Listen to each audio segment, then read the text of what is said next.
മനസ്സുണ്ട് മാഷേ. ഒന്ന് മരിച്ചു കിട്ടിയാൽ മതി എന്ന് തോന്നുന്നു. എൻ്റെ കുട്ടീനെ ആലോചിച്ച് മാത്രമാണ് ഞാൻ അത് ചെയ്യാതെ നിൽക്കുന്നത്. അതിനിപ്പോൾ ഇന്ന് എന്താ ഉണ്ടായത്? പറയാം മാഷേ, എന്നും ഉണ്ടാവണമായി തന്നെ ഇന്നും ഉണ്ടായത് പറയാം. രാധേ, എന്നും ഈ വാടക വീട്ടിൽ കഴിഞ്ഞാൽ മതിയോ? നിങ്ങൾക്കും വേണ്ട ഒരു വീടും സ്ഥലമൊക്കെ ഒന്ന് വാങ്ങണ്ടേ? മോള് വളർന്ന് വലുതായി വരികയല്ലേ? ചേച്ചി ഒന്നും പറയണ്ട. ആ ഇരിക്കണ കണ്ടില്ലേ, എൻ്റെ ഒരു തലവിധി. 4 ലോട്ടറി ടിക്കറ്റ് വിറ്റിട്ടാണ് ജീവിതം മുന്നോട്ട് തന്നെ പോണത്. ഇതിന്റെ കൂടെ വന്ന് അന്ന് തുടങ്ങിയതാണ് എന്റെ കഷ്ടകാലം. എടി, എന്ന് നിന്റെ തറവാട്ടിൽ ഞാൻ കാലുകുത്തിയോ അന്ന് തുടങ്ങിയാണ് എന്റെ കഷ്ടകാലം. സൂക്ഷിച്ച് സംസാരിക്കണം. എന്റെ തറവാട്ടിൽ പറയാനുണ്ടല്ലോ. എടി, ഇതാ മാഷേ ഇന്നുണ്ടായത്. ഇതായിരുന്നോ വിഷയം? നീ ഒന്നുകൊണ്ടും പേടിക്കണ്ട. ഞാൻ നിൻ്റെ ഭാര്യയെയും കുട്ടിയെയും ഒന്ന് കാണട്ടെ ആദ്യം. എന്നിട്ട് കാര്യങ്ങളൊക്കെ ഒന്ന് മനസ്സിലാക്കട്ടെ. അതുവരെ നീ ഇവിടെ തന്നെ ഇരിക്കണം. പാവം, ഈ പാവത്തിൻ്റെ കാര്യത്തിൽ ഇന്ന് തന്നെ തീരുമാനമെടുക്കണം. നമ്മുടെ ഡ്രൈവർ ഇതെവിടെ പോയി?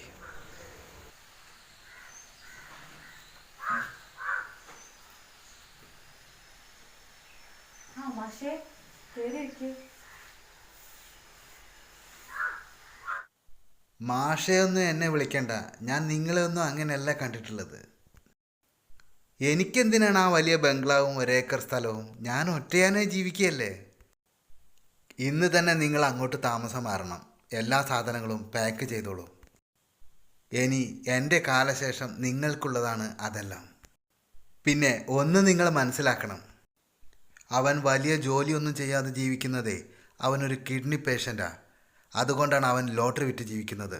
ഇത്രേ എനിക്ക് നിങ്ങളോട് പറയാനുള്ളൂ.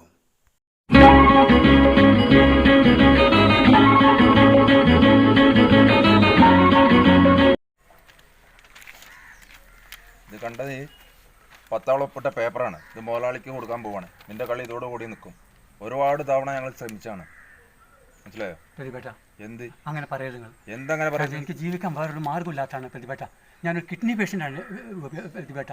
ദയവേത് ഈ ഒരു അവസരം എനിക്ക് തരണം. ഇനി എൻ്റെ ഭാഗത്ത് ഒരു പ്രശ്നം ഉണ്ടാവില്ല. ഞാൻ എൻ്റെ ഭാര്യയും തമ്മിൽ ഒരു പ്രശ്നം ഉണ്ടാവില്ല. ഞാൻ ഉറപ്പ് പറയാം പ്രതിപേട്ട. ഇത് നീ എത്ര പ്രാവശ്യം പറഞ്ഞാണ് പ്രതിപേട്ട? ഞാൻ നിങ്ങളെ കാല് പിടിക്കാം പ്രതിപേട്ട. അങ്ങനെ പറയരുത്. നിങ്ങൾ എന്നെ ഒഴിവാക്കിയാൽ ഞാൻ ആത്മഹത്യ ചെയ്യേണ്ടി വരും. ആ പുഴയിൽ ഞാൻ പ്രതിപേട്ട പറയരുത് പ്രതിപേട്ട. ഞാൻ ആ പുഴയിൽ പോയി ആത്മഹത്യ ചെയ്യേണ്ടി വരും. വേറെ ഒരു മാർഗ്ഗമില്ല. അതാ നല്ലത്. എന്നാ നിന്റെ കുടുംബം രക്ഷപ്പെടും. നിങ്ങൾക്ക് മുമ്പ് പല ആളുകൾ ഇവിടെ താമസിച്ചിരുന്നു. അന്നൊന്നും ഇവിടെ പ്രശ്നം ഉണ്ടായിരുന്നില്ല. നിങ്ങൾ വന്നതിൻ്റെ ശേഷം ഡെയിലി പ്രശ്നം.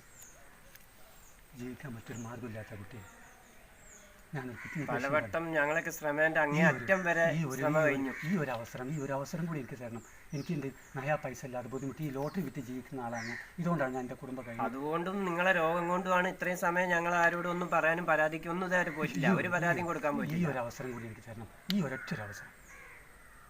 നിനക്ക് ഇനി ഒരവസരമില്ല. നിന്നെ ഇനി അവിടെ കാണാൻ പാടില്ല. ഇത് ഞങ്ങളെല്ലാവരും ഓർപ്പിച്ച കാര്യമാണ്.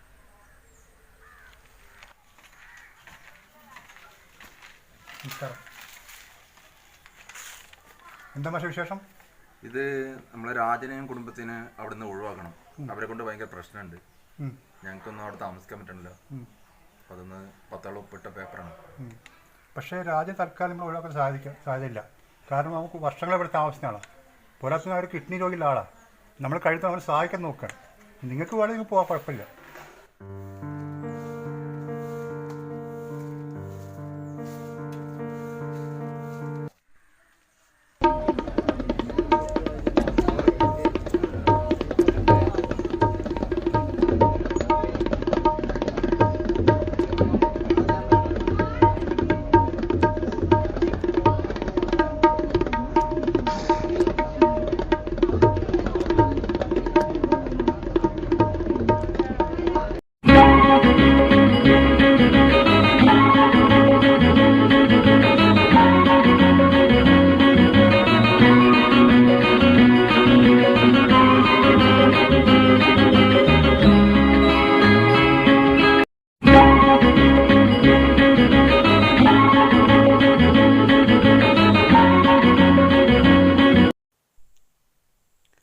ഒരു എഴുത്തൊക്കെ എഴുതി വെച്ചിട്ടുണ്ടല്ലോ.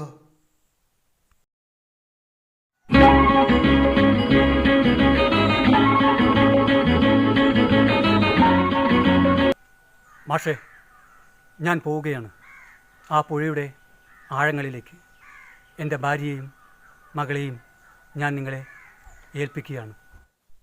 നിനക്ക് കൂട്ടിന് ഞാനുണ്ടായിരുന്നു. പക്ഷേ ഈ സ്നേഹം നീ ഒരിക്കൽ പോലും തിരിച്ചറിഞ്ഞില്ലല്ലോടാ. ഒരിക്കലും തിരിച്ചു കിട്ടാത്ത ആഴങ്ങളിലേക്ക് അവൻ യാത്രയായി. കുടുംബത്തിൽ ക്ഷമയും കുറച്ച് നല്ല വാക്കുകളും ഉണ്ടായിരുന്നെങ്കിൽ ഈ ജീവൻ ഒരിക്കലും അപകടത്തിൽ പെടില്ലായിരുന്നു.